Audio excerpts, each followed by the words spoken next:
हे student, previous वाले video में हमने पार्ट 1 बनाया था इस चैप्टर का। चैप्टर नंबर 2 जो हमारा चल रहा है वहाँ पर मैंने आपको डिटेल में समझाया था कि किस तरीके से ह्यूमन के अंदर, इंसानों के अंदर खाना डाइजेस्ट होता है। जो हम फूड लेते हैं अपने अंदर वो कैसे डाइजेस्ट होता है। इस वाले वीडियो में हम लोग 2.3 और 2.4 करेंगे, जहाँ पर आपको पता चलेगा कि किस तरीके से जो एनिमल्स होते हैं, ग्रास ईटिंग एनिमल्स, वो खाना को कैसे डाइजेस्ट करते हैं। उसके अलावा जो एक माइक्रो ऑर्गेनिज्म होता है अमीबिया, वो कैसे खाना को डाइजेस्ट करता है। तो आइए स्टार्ट करते हैं ये वाला वीडियो। और हमेशा की तरह अगर आपने प्रीवियस वीडियो नहीं देखा, जो कि बहुत ज़्यादा लेंथी वीडियो हो गया था क्योंकि मैंने एकदम एक्सप्लेन किया था डिटेल में, तो लेंथी तो हो गई।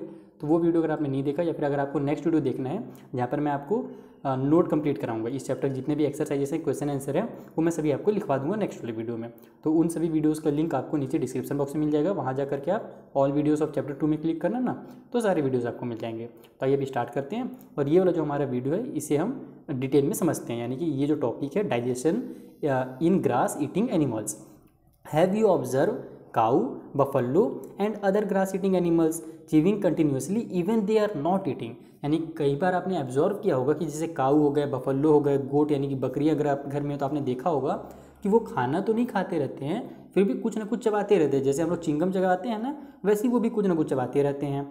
तो actually they quickly swallow the grass and store in a part of stomach called rumen. Here the food gets, कहाँ गया, partially digested and is called cud. यानी क्या होता है ना कि वो जो खाना घास वगैरह जो रहता है ना, उसको जब हम लोग खाते हैं तो वो पूरा अच्छे से नहीं खाते हैं, उसको हम लोग चबा करके आधा अधूरा चबाते हैं और फिर र्यूमेन में अपने वहाँ पर जा करके जमा कर लेते हैं। र्यूमेन का फोटो मैं आपको दिखा देता हूँ, कहाँ गया, ये रहा।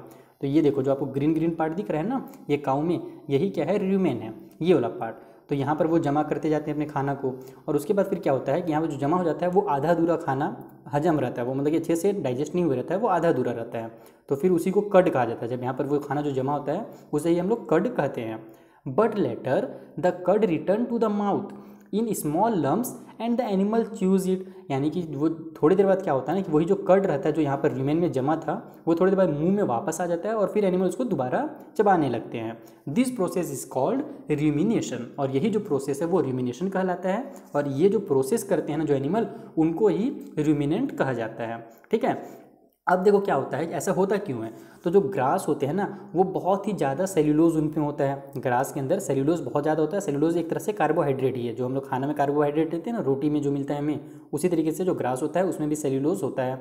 लेकिन इसे हम लोग डाइजेस्ट नहीं कर सकते। क्यों नहीं कर सकते, अभी आगे आपको समझ में आएगा। In ruminant like cattle, deer etcetera, bacteria present in rumen help in digestion of cellulose.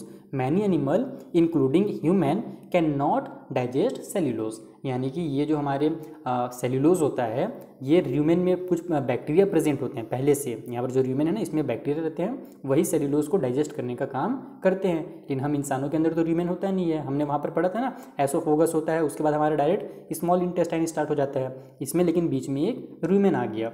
तो इसी र्यूमेन की वजह से ये लोग सेल्यूलोज को डाइजेस्ट कर पाते हैं, ये एनिमल्स। आगे देखो क्या दिया हुआ है, animal like horse, rabbit etcetera have a large sac like structure called caecum. यानी कि जो हॉर्स हो गया, रैबिट हो गया, उनके में कैकम करके कुछ स्ट्रक्चर होता है। कहाँ कहाँ पर होता है, तो ऑस्फोगस और स्मॉल इंटेस्टाइन के बीच में होता है। The cellulose of the food is digested here by the action of certain bacteria which are not present in humans. ठीक है। यानी जैसे यहाँ पर इस एनिमल में र्यूमेन में बैक्टीरिया था, उसी तरीके से हॉर्स वगैरह हो गए या रैबिट हो गए, उसमें कैकम नाम का एक स्ट्रक्चर रहता है, वहाँ पर बैक्टीरिया रहते हैं और वो डाइजेस्ट करते हैं सेल्यूलोज को। लेकिन इंसानों में तो ये सेल्यूलोज होता नहीं है, इसीलिए हम लोग इसको डाइजेस्ट नहीं कर सकते। यहाँ पर बूझो भी देखो यही जानना चाह रहा था कि हम लोग डाइजेस्ट क्यों नहीं कर सकते। तो ये हमारे पास ना कैकम होता है और ना ही र्यूमेन होता है, इसलिए हम लोग डाइजेस्ट नहीं कर सकते। So far, you have learned about animals which possess the digestive system, but there are many small organisms which do not have a mouth and a digestive system. यानी कि अभी तक आपने हमारे इंसानों के बारे में पढ़ा, फिर एनिमल्स के बारे में पढ़ा, जिनका डाइजेस्टिव सिस्टम होता है, वो खाना को डाइजेस्ट करते हैं, पचाते हैं, हजम करते हैं।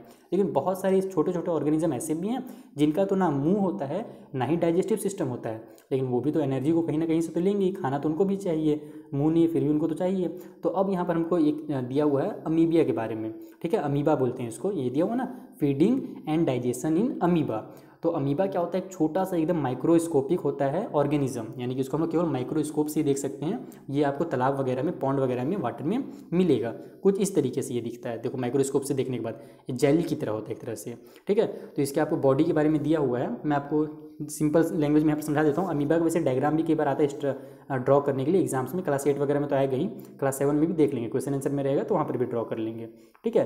तो इसका जो सेंटर होता है, एक न्यूक्लियस होता है, एक सेकेंड पेन कहाँ गया मेरा, ये रहा, यहाँ पर एक न्यूक्लियस होता है, ठीक है। ये जो इसका पैर आपको दिख रहा है ना, ये एक तरह से पैर होता है, इसको हम लोग सैडोपोडियम कहते हैं, ठीक है। पी यहाँ पर क्या होगा, साइलेंट रहेगा, सैडोपोडियम इसे कहा जाता है। जब वो किसी भी एनिमल को देखता है, छोटा एनिमल यानी कि छोटा सा किसी दूसरे ऑर्गेनिज्म को देखता है जिसको ये खा सके, तो फिर क्या करता है ना, यही अपना सैडोपोडियम को आगे बढ़ाता है, यानी कि ये चलता है, ये सैडोपोडियम जो है धीरे धीरे फैलता है आगे च्युइंगम की तरह, और फिर यही इसका पैर का काम करता है और वो उसके पास पहुँच जाता है। ये क्या होता है कि जैसे ये मान लो फूड पार्टिकल है, इसको मान लो जैसे ये खाना है, तो ये धीरे से अपने अंदर लेगा यहाँ पर, और फिर ऊपर से ये दोनों साइड से इसको पैक कर लेगा। तो ये फूड पार्टिकल क्या हो जाएगा, इससे देखो अंदर चल जाता है, फिर अंदर जा करके यहाँ पर ये डाइजेस्ट वगैरह करता है, अपने अंदर एनर्जी उसको एब्जॉर्व करता है, और फिर जो वेस्ट रहता है उसको ये पीछे साइड से बाहर निकाल देता है। कितना सिंपल है, देख आपको सेम रहा है लेकिन सेम नहीं रहेगा, यहाँ पर उससे जितना भी एनर्जी रहेगा ना वो एब्जॉर्व कर लेगा और फिर बाहर निकाल देता है, ठीक है। यहाँ पर ये फूड वैक्यूल रहते हैं, यही सब जो है ना छोटे छोटे, इनको हम लोग फूड वैक्यूल कहते हैं, यानी कि ये मुँह से लिया, इसका मुँह तो कहीं पर रहता नहीं है वैसे एक्चुअल में, लेकिन यहाँ कहीं से भी ये जब ऐड करता है अपने अंदर तो वो जाकर के फिर फूड वैक्यूल में ऐड हो जाते हैं, ठीक है। तो यहाँ पर वही चीज़ दिया हुआ था, डिटेल में अगर आप रीड करोगे तो सेम चीज़ आपको बताई गई है। एक सेकेंड, ये रहा, ठीक। तो ये हो गया हमारा कंप्लीट अमीबा के बारे में। थोड़ा सा और कुछ दिया हुआ था, कहाँ गया हमारे पास, यहाँ पर देखो लास्ट में जो हमारे पास दिया हुआ है, ये digestive juice are secreted into the food vacuole, यानी कि जो वही डाइजेस्टिव हमारे पास भी मैंने आपको बताया था ना कि खाना जो हजम होता है उसके लिए बहुत सारे जूस का यूज़ किया जाता है हमारे बॉडी के अंदर। बहुत सारे, जैसे स्टार्टिंग में ही हमारा जो लार रहता है सैलिवा, उससे स्टार्ट होता है, फिर पेट के अंदर पैनक्रीज वगैरह से, लीवर से बहुत सारे जूस निकलते हैं, सेक्रेटेड होते हैं, वो खाना को डाइजेस्ट करते हैं।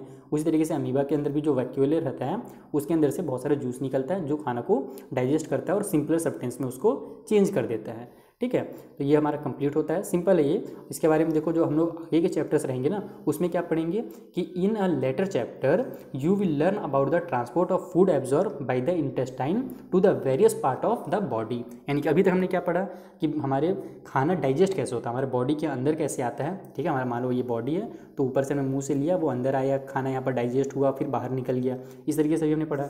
अब वो जो खाना डाइजेस्ट हुआ था इंटेस्टाइन में, उससे एनर्जी निकला, बहुत सारा हमारा प्रोटीन वगैरह जो एसिड वगैरह बने थे। तो आगे के चैप्टर में आप यही पढ़ोगे कि वो जो है किस तरीके से हमारे अलग अलग पार्ट्स में, ऑर्गन में जाकर के एनर्जी को रिलीज़ करते हैं, ठीक है। तो ये हमारा कंप्लीट होता है यहाँ पर चैप्टर, और तो कुछ दिया नहीं है, लेकिन हाँ कीवर्ड्स ज़रूर से आप याद कर लेना, यानी कि कीवर्ड्स जो रहते हैं ना वो काम की चीज़ रहते हैं, क्वेश्चन आंसर मैक्सिमम जो होते हैं कीवर्ड से मिलते हैं।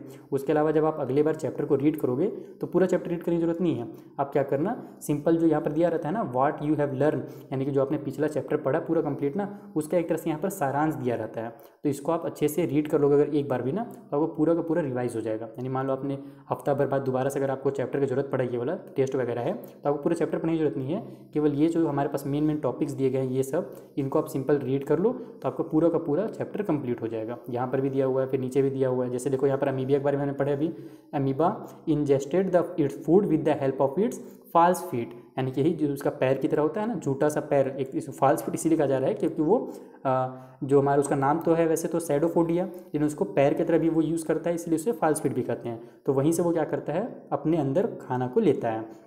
The food is digested in the food vacuole, और फूड जो डाइजेस्ट होता है वो कहाँ होता है, तो फूड वैक्यूल में वो डाइजेस्ट होता है। तो इस तरीके से जब आप एक बार भी रीड कर लोगे तो आपको एकदम क्विकली समझ में आ जाएगा। जैसे यहाँ पर एनिमल के बारे में जो पढ़ा था, ग्रेजिंग एनिमल्स के बारे में, इसको आप रीड कर लोगे तो वो रिवाइज हो जाएगा। क्लियर है, तो इनको आप जरूर से जरूर रीड कर लेना, ठीक है। अब हम लोग मिलेंगे नेक्स्ट वीडियो में, जहाँ पर जो हमारे आगे का एक वीडियो रहेगा, इसमें हम लोग क्वेश्चन आंसर जो है, जितना भी क्वेश्चन आंसर कंप्लीट मैं आपको डिटेल में समझा दूंगा, शॉर्ट में एकदम आंसर लिखाऊंगा ताकि आपको याद करने में भी आसानी हो और समझने में भी आसानी हो, समझ करके आप अच्छे से याद कर पाओ, ऐसे आंसर्स मैं आपको यहाँ पर लिखवा दूंगा। तो उन वीडियो का लिंक भी आपको नीचे डिस्क्रिप्शन बॉक्स में मिल जाएगा। उसके अलावा आपके सामने 2 विंडो पे हो गए होंगे, लेफ्ट वाले विंडो में क्लिक करोगे तो आप सीधे नेक्स्ट वीडियो में पहुंच जाओगे। Thank you for watching.